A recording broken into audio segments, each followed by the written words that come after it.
I think we'll stop at this. I know we're at our time limit, and I do want to allow you to ask a couple of questions if you have any.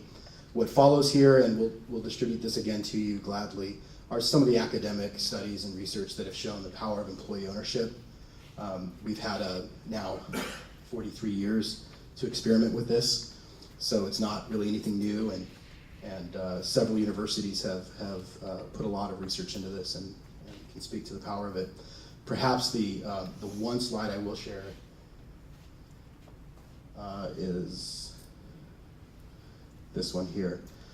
This shows employment for ESOP companies in the blue line during the last recession, 2007 to 2009. So we had basically a straight line and then an increase.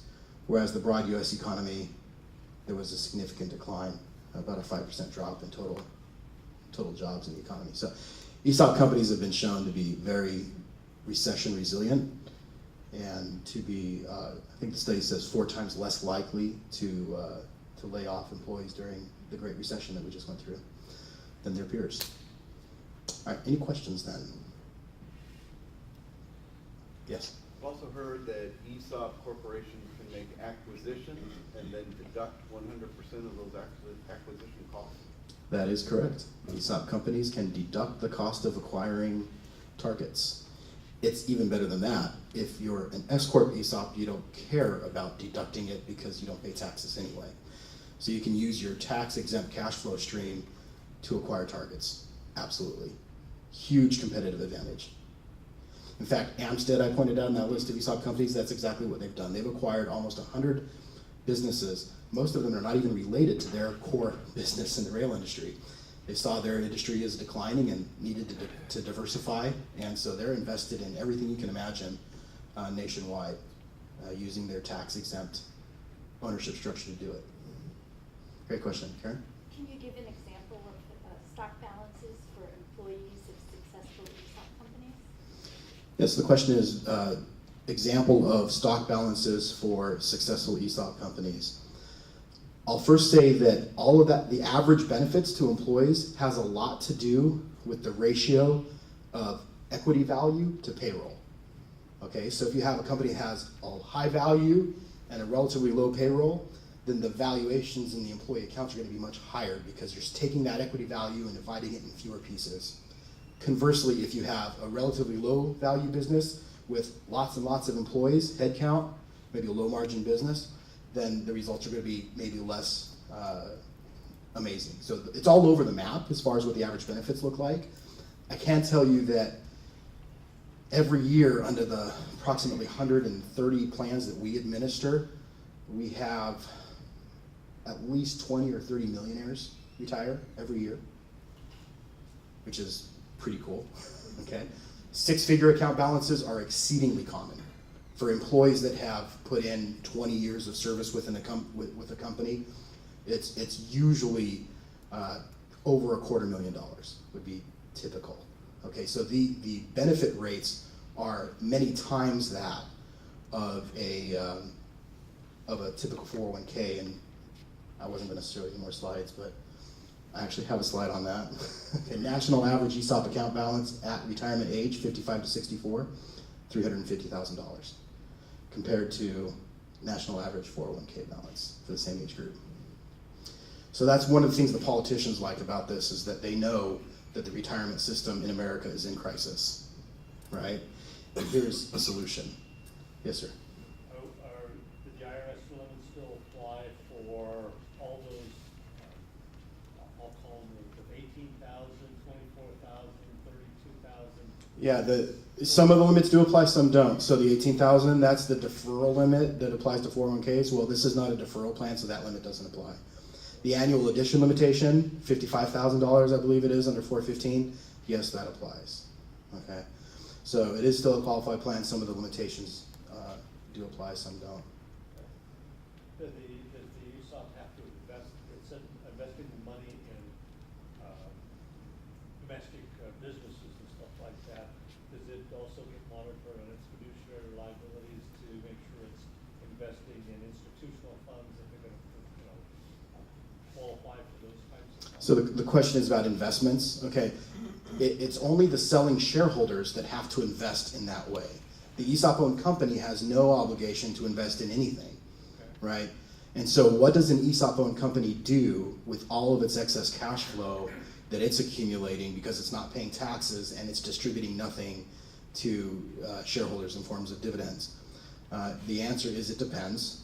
Some of my clients accumulate that cash on their balance sheet, and their biggest problem is getting a sufficient ROI on the tens or hundreds of millions of dollars of cash that they're accumulating on their balance sheet, which makes them incredibly recession resilient, okay? And so they work with money managers to try to invest that prudently. The fiduciary standard that would be subject to would be per the board of directors, so this is a prudent business. Peter, what's the standard for the board? Okay, yeah, it's not a fiduciary standard, it's a somewhat lower standard that applies to boards of directors. Other companies will take that excess cash and they'll invest in real estate, they'll acquire targets, to this gentleman's questions here, and grow in that way. The best ESOP run companies do a little bit of all of those things, okay? There's also a study in here showing that ESOP companies tend to pay their employees 5 to 12% more than non-ESOP companies in the same business. So they're sharing a little bit of that excess with their workforce on a current basis. So that's great too, makes them more competitive in terms of recruiting and retaining and motivating employees. They tend to have very lucrative bonus plans to reward performance. Okay, so there's lots of things you can do with this. Think of the 40 cents of every dollar that you're currently sending to the government. What could you do with that 40 cents if you kept it? Right, the answer is you could do a lot. Well, when it moves to the employee's account, it does have to be diversified as they need. Yeah, but typically the cash does not move into the ESOP trust. So typically the cash is retained in the company, on the company balance sheet. And what the employees have in their accounts is stock of the company. There's usually no cash in the ESOP, right? Usually there's just company stock, and all of the cash is kept in the company where it can be deployed according to the strategic priorities of the board. Okay? Great question, thank you. Any more questions? Yes, Molly. How does a firm start that in terms of the discussion with the employees? What employees would be eligible to participate, or are they all eligible? How does that begin? Are you referring to the decision about whether or not to implement an ESOP, or the governance of the ESOP-owned company post-transaction, or both? Really both. Okay, so in terms of putting an ESOP in place, typically it's the current executive team and ownership that would negotiate and transact, usually without any public knowledge of the workforce. Usually it's announced after the fact. And the reason for that is that it is a bona fide negotiation with an independent trustee. We don't know what the deal's going to look like until it's done. And it potentially could not go through. So do you really want to publicize to 400 employees that we're working on selling the business to an ESOP and then have to say, didn't work out, right? So as most business transactions, as is the case with most business transactions, it's usually kept private until it's done. Sometimes we will announce after we have signed term sheets with the trustee, so at least we know we have an agreement. We haven't closed yet, but we know we have an agreement, then we'll announce sometimes, okay? As far as how the company is run post-ESOP, the employee owners are not the shareholder, okay? We don't really say very much about that because we want them to feel like owners, even though legally they are not. The owner is the ESOP trust, and the ESOP trust has a trustee, and that's professional. Okay, so the employee owners do not vote on shareholder matters except for certain major corporate actions, liquidation, dissolution, merger, sale of substantial assets. In those limited cases, the employees will cast a vote according to their holdings. But in most corporate matters, that is all controlled by the trustee and the board of directors.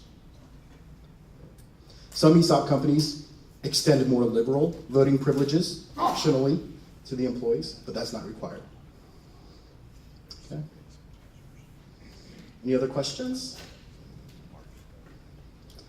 If not, you've been a great audience. Thank you very much for your time. Again, don't hesitate to reach out to Karen. She'll give you a presentation if you'd like one, and I'll stick around afterward to answer questions. Thank you very much.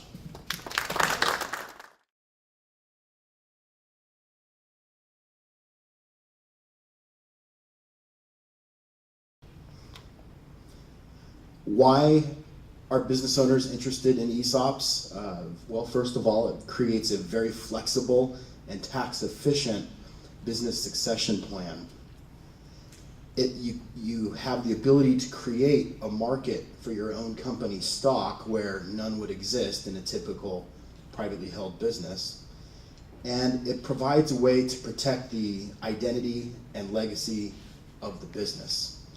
And that's really, really important in this day and age, I think, of outsourcing and offshoring, and the ability to keep an industry local, to keep it employing and providing local jobs.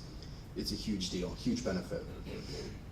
Also, when a business owner sells stock to an ESOP, he has the ability to keep that transaction private. You don't necessarily need to send financial statements all over the world. You can control the entire transaction internally and quietly. And the board of directors and the management team maintain operational control of the business even after an ESOP acquires a controlling interest in the business. And that's very, very important. You don't surrender control of the way the business operates to some outside party. Okay.